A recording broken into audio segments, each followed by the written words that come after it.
This past week, I received a video link titled Words Matter. It opened with a man sitting on the ground with a tin can in front of him for people to drop coins in. And on his sign it read, "I'm blind. Please help." People walked by. A few dropped coins in, but most did not. Then a lady stops by, picks up his sign, scribbles a few words on it, drops a coin in his can, and walks off. The next thing you see is person after person dropping coins in the man's can. And later, she stops by again. And he recognizes her because earlier he had touched her shoes when she stood there in front of him. And he asks her, what did she write on his sign? And she said the same thing, just using different words.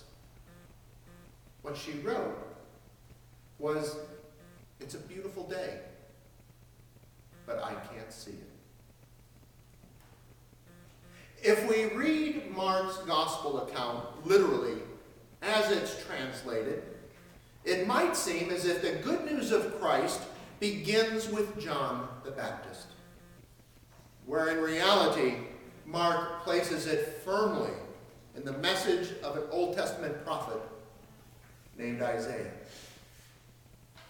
Now, Isaiah is arguably one of the greatest of the Hebrew prophets, not only because he was a man of position in the capital, with access to the king and a voice in the affairs of state, but also because he pulled no punches. He lashed out at rich and poor alike for their moral laxity, their preferences for worldly things, and their feelings of self-importance. With the fall of the northern kingdom, he criticized the southern kingdom of Judah about trusting in their own alliances instead of trusting in God. And for this, he told them, judgment was about to come upon them. He said their only hope was that God had promised never again to destroy Israel completely. And out of the remnant that would survive the consequences of trusting in themselves instead of God, a child would be born who would restore that relationship between God and his people that had been broken. And how would they know when this child was born? God would send a herald. God would send someone to proclaim the year of the Lord in a way that would be unmistakable. The people of Israel watched and waited and waited and waited. Whole generations would come and go until along comes John. But by this time, people had grown tired of waiting. Many weren't even looking anymore. And while the words he used stirred up emotion in people, his message of repentance was not a new one. Prophets like John came and went crying wolf, only to be proven false when their words of warning and doom failed to bring about the promised hope. But there's something different about John's message. He isn't pointing to himself, but he's pointing to another. Someone who is coming with great power and authority. Words matter. By reconnecting to the prophecy of Isaiah and not by focusing on the actions of John the Baptist, Mark tells his readers that the hope they had, the hope they felt in the words and promises of God has come among them in Jesus Christ. The herald they had watched for had announced his arrival to all those with ears to hear. As such, the opening of Mark's gospel account is not a heading, as our punctuation would have us think. The beginning of the good news of Jesus Christ, the Son of God. Period. It's a preface. The beginning of the good news of Jesus Christ, the Son of God, as it is written in the prophet Isaiah. The NRSV puts quotes around the words that follow, words attributed to the prophet Isaiah. But if we were to compare those back to the earlier reading we just had in the Old Testament, we'd see Mark is using a paraphrase, not a quote. Why is that important? Because by saying the same thing in a different way, Mark is trying to help people see what they could not see before. And that seeing this, they would be called to action. It's a little hard to explain, but we so often interpret this passage as John preparing the way for Jesus, when in reality, Mark is preparing us. Listen to a little more literal translation of that passage. Behold, I send my messenger before you, to you, to prepare your way. A voice calling out in the wilderness, prepare the way.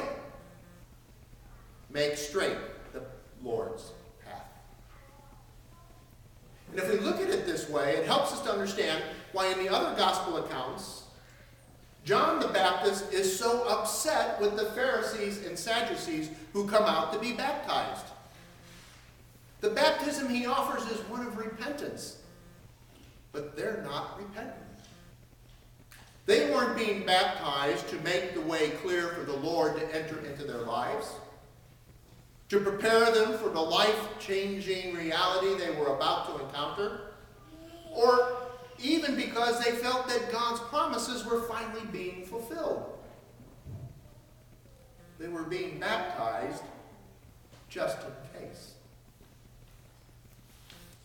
They believed being a faithful Jew, a descendant of Abraham, was all they needed. Because guess what? They were God's chosen people. How many today feel that just calling ourselves Christian is all we need? We're followers of Christ. And because we have been given assured life eternal in the presence of God. And if that's all we believe, through the words of John the Baptist, Mark tells us we're mistaken. I once saw this beautiful painting, and maybe some of you have seen it too, of Jesus standing and knocking on a door. The door is just covered with vines, giving us the impression that that door had not been opened for a very, very long time. And there is no knob on the outside of the door, which means that only the person inside can open it. And when we look at Jesus' face, we see a face that longs for the door to be opened, that longs to be part of the life with the people behind that door. Yet without a doorknob, Jesus chooses not to force his way in, not to force his will upon them or us, but to wait for us to open the door and welcome him into our lives.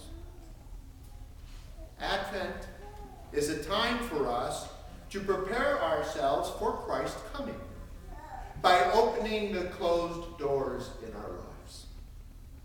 And in doing so, we remove those obstacles we have placed before us to keep Christ at bay and given him unfettered access into our lives. We don't have to worry that our lives are not in order before we do this. We don't even have to clean house before we let him in. The good news is that when we welcome Jesus into our lives, we are told that he will help us take care of all those things. Because he comes with the power and authority to do what we cannot. We are assured that we no longer have to try and take life on all on our own. For Christ is with us.